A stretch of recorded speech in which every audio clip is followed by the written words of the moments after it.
Fala pessoal, beleza? Sejam muito bem-vindos ao canal de resenhas dos Perdidos no Tempo. Hoje é dia da gente pegar aqui o túnel do tempo em mais um vídeo da nossa série sobre os 50 anos do D&D.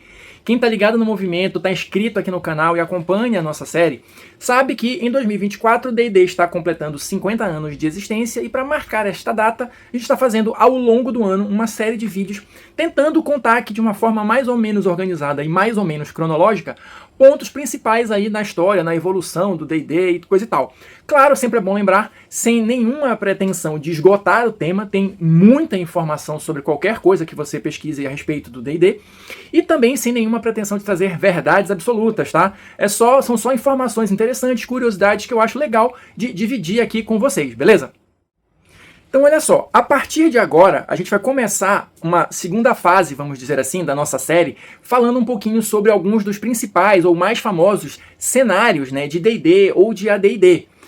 Lembrando que a gente já falou sobre todo o início da evolução ali, como é que surgiu o D&D, os primeiros suplementos, né, os primeiros lançamentos e tudo mais. Se você está chegando agora no canal e quer saber tudo que já rolou antes, não tem problema, não entre em pânico, tem a nossa playlist aqui exclusiva do cinquentenário do D&D, que vai reunir todo o nosso conteúdo sobre esse tema. Então assiste aí com calma e depois, se você quiser seguir viagem com a gente, se inscreve aí no canal e ativa o sininho. Então olha só, pessoal, para a gente mergulhar aqui no nosso tema de hoje, a gente vai começar a falar sobre Mystara, que é um dos primeiros cenários do D&D. O Mystara, só para dar aquelas primeiras informações para vocês, ele foi uma linha que foi publicada entre 1981 e 1986. E qual é a origem do cenário? Como é que ele veio à existência? Por que Mystara existe? Na verdade, Mystara era um cenário semi-genérico aí, utilizado nas campanhas pessoais, tá, do Lawrence Schick e do Tom Moldvay. Quem está ligado no movimento deve lembrar desse nome. Tom Moldvay foi o idealizador de uma das versões do D&D básico que a gente comentou no vídeo anterior, né? O conhecido como Basic Set, tá? Então, ele criou também, ou tornou público, vamos dizer assim, tornou oficial o cenário que ele e o Lawrence Schick utilizavam nas campanhas nos jogos pessoais deles. Só que o que acontece? Não só eles dois construíram o cenário de Mystara. Na verdade, vários autores foram desenvolvendo ali, ao longo dos anos, áreas diferentes e módulos de aventura ambientados nesse cenário. E o Mystara, ele é considerado o cenário oficial, né, do D&D versão básica. Só que, inicialmente, ele não tinha esse nome. Ele era referido, né, apenas como o Non-World, ou o mundo conhecido, ou alguma coisa assim.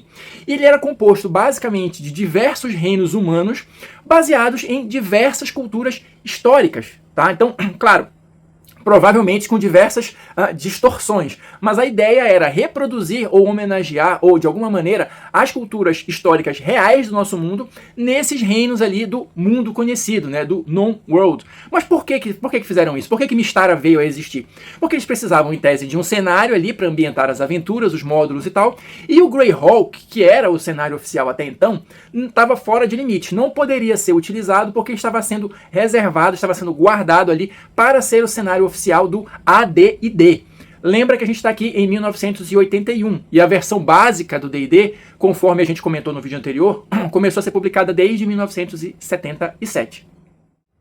Uma coisa interessante de mencionar aqui para vocês é a questão do nome do cenário. A gente tem algumas curiosidades para comentar em relação a isso. Porque olha só, estou falando aqui Mystara desde o início do vídeo, mas o cenário não começou oficialmente com esse nome.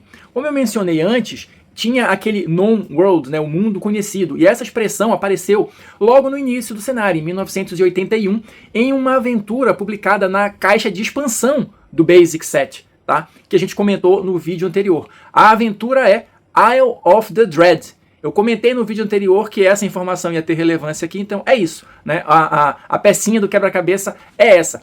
A expressão mundo conhecido surgiu logo na primeira aventura publicada na caixa de expansão do D&D básico em 1981. E durante muitos anos, essa foi a única expressão para designar o nome do cenário. Era o mundo conhecido, com um mapa gigantesco e tal e tudo mais.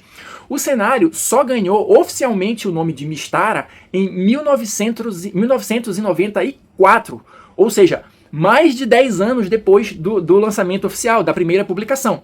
Mas o nome Mystara apareceu pela primeira vez num suplemento impresso, ali, salvo engano, foi até numa daquelas revistas, né, que publicavam matérias sobre, né, os jogos da TSR, e isso aconteceu em 1991. Então, desde 1991 se falava aqui e ali no nome Mystara, mas foi somente em 1994 que esse nome foi oficialmente incorporado ao cenário. E aí, continuando com o desenvolvimento do cenário, na verdade, Mystara é o nome do planeta, tá? Onde esse cenário existe. Então, o que acontece? Você tem ali o planeta Mystara e você vai ter os 3 continentes principais. O continente de Brum, Skotar e Davania. Sendo que desses 3, o maior, o mais importante, o mais desenvolvido em termos de material publicado é justamente o continente de Brum. Ou seja, esse mundo conhecido, na verdade, é o continente de Brum. E aí, como eu falei, os principais habitantes, os principais impérios que vão ter aí nesse continente são inspirados em impérios reais da nossa história. Ou seja, você vai ter ali povos que fazem referência ao Império Bizantino, a impérios da Índia, né, da Escandinávia, da Mongólia e por aí vai. Diversas culturas representadas ali de alguma forma, né? E como é que isso era desenvolvido? Existe um livro básico de Mystara e tal? Como é que funciona isso? Não. Na verdade, cada um desses impérios tinha o seu próprio livro, que era aquelas versões, né, gazetteer, que eles chamam, né, que explorava uma região específica. Então, nesses livros foram publicados vários, né, um para cada um desses impérios, para cada uma dessas culturas, e ali você ia ter elementos geográficos, elementos culturais de cada um dos reinos, além de informações, né, de clima, de ecologia, como é que era a política do local, as intrigas e tudo mais, além de aventuras introdutórias ali ambientadas em cada um desses impérios específicos. Então olha só, pessoal, para a gente seguir adiante, só uma informação aqui para não deixar na dúvida. Eu estou falando aqui de Mystara, dos impérios humanos e tal, que isso foi desenvolvido através de cada um dos livros, né, dos gazetteers, mas isso não quer dizer que não existiam raças de fantasia lá, tá? É um cenário de fantasia no conceito mais clássico que vocês puderem imaginar. Então tem elfo, tem anão, tem halfling, tem gnomo, tem um negócio todo, tá? Só que basicamente foi dado mais destaque para essas culturas humanas, para esses impérios humanos, que foram a base de cada uma das regiões ali desenvolvidas ao longo dos anos. E claro, como foram publicados dezenas, né, desses livros que desenvolviam regiões específicas ali do mundo conhecido, né, do planeta, de Mystara, do continente de Brum e tal, obviamente alguns fizeram mais sucesso que outros. Então algumas regiões foram mais desenvolvidas em termos de material publicado do que outras, né, foi dado mais atenção para aquele pedaço, para aquele outro e tal. Tanto que algumas dessas regiões acabaram se tornando tão populares que viraram cenários específicos, tá? Independentes de Mystara, vamos chamar assim. Eu vou citar aqui alguns exemplos para vocês. E o primeiro deles é justamente a Costa Selvagem. Costa Selvagem é uma região lá do mundo conhecido, né, do continente de Brum, onde existe algo que é conhecido como Red Curse, ou a Maldição Vermelha, numa tradução livre. E aí essa maldição ela só pode ser contraposta se você o personagem estiver usando um metal específico da área em contato com a pele, que é o chamado metal Cinabril.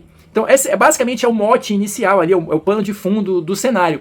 E é um cenário ambientado não especificamente na fantasia medieval, mas que vai ali para um lado mais da era da exploração, talvez alguma coisa mais pro lado ali do capa-espada, algo nesse sentido ali. Então essa foi uma das regiões que fez sucesso ali, né, em Mystara, e em 1994 ela virou um cenário específico chamado Red Steel, mas não um cenário para D&D, um cenário para AD&D. Tá? Lembra que Mystara é o cenário oficial da versão básica do D&D. Então, como fez muito sucesso a Costa Selvagem, ela foi transportada como um cenário específico para AD&D, sendo rebatizada de Red Steel. A mesma coisa aconteceu com uma outra região ali de Mystara, conhecida como o Mundo Oco. É isso mesmo, é uma doideira, mas é o seguinte, o planeta Mystara, ele é oco. Tá? Então, no interior desse planeta são preservadas antigas sociedades e tudo mais, que foram extintas já na superfície, mas que sobrevivem nesse interior ali do planeta. Aí você pode acessar, tem entradas nos polos do planeta Mystara. É uma doideira assim nesse sentido. Dentro do planeta, para você ter uma ideia, para ter uma noção da doideira, dentro desse planeta oco tem supostamente ali um sol vermelho, que é por isso que a galera consegue viver lá e tal. É uma doideira, uma doideira. Mas caiu de alguma forma, né, no gosto da galera, foram testar, não sei, mas o mundo oco também virou um cenário específico até antes do Red Steel, em 1990. Hollow World ou Hollow Earth, uma coisa assim. Eu vou colocar as imagens aí para vocês verem a capa dos livros. Então, enfim, são regiões de Mystara que foram alçadas ao status de cenário. E para fechar aqui as informações a respeito do cenário de Mystara, um outro ponto importante de mencionar é que, assim, um dos primeiros cenários do D&D, chamado Blackmoor, que eu comentei já aqui na nossa série, tem um vídeo específico sobre Blackmoor, é o cenário criado pelo Dave Arneson, ele foi incorporado ao cenário de Mystara. Na verdade, a questão do Blackmoor é um pouco maluca, porque ele foi incorporado tanto em Mystara quanto também em Greyhawk. Tem uma região de Greyhawk lá que é Blackmoor. Mas aqui em Mystara o negócio é meio diferente. Por quê? Na verdade, o Blackmoor foi incorporado como sendo uma civilização que existia no passado bem distante mesmo de Mystara. E essa civilização ela foi avançando, né, desde o chamado ali feudalismo, né, medieval até alcançar um status de alta tecnologia. Não necessariamente futurista, né, mas uma tecnologia bem avançada misturada com a questão de magia. Só que esta tecnologia ela era extremamente volátil ou destrutiva. Ou seja, a sociedade evoluiu a um ponto de chegar nessa tecnologia, só que ela não soube canalizar direito esse poder, o que ocasionou, de fato, uma enorme explosão, uma explosão de proporções apocalípticas, né, segundo as informações aqui que eu pesquisei. E, na verdade, essa explosão ela promoveu uma enorme mudança no clima e na geografia do planeta todo de Mystara. Então, na verdade, o que acontece? Mystara existe como é hoje por conta de Blackmoor, por conta dessa explosão apocalíptica causada pela civilização que habitava ali a região de Blackmoor. E isso foi incorporado, salvo engano, através de aventuras, né? Então os personagens iam ali explorando o passado, né, de Mystara e iam descobrindo essas pecinhas até chegar à conclusão da existência dessa antiga civilização que na verdade era inspirada ali, baseada no cenário de Blackmoor. Seguindo adiante, e só para a gente fechar aqui o conteúdo desse vídeo, eu vou trazer só mais algumas curiosidades, né, para vocês, até para dar uma ideia da dimensão do sucesso de Mystara, né? Mystara transcendeu o universo do RPG. Por que eu digo isso? Mystara foi transportada para o universo dos games, então a gente teve 5 games ambientados ali de alguma forma em Mystara, tanto jogos para computador quanto para jogos de fliperama, né, de arcade. Então a gente teve ali entre 1992 até mais ou menos 1996, 5 jogos lançados.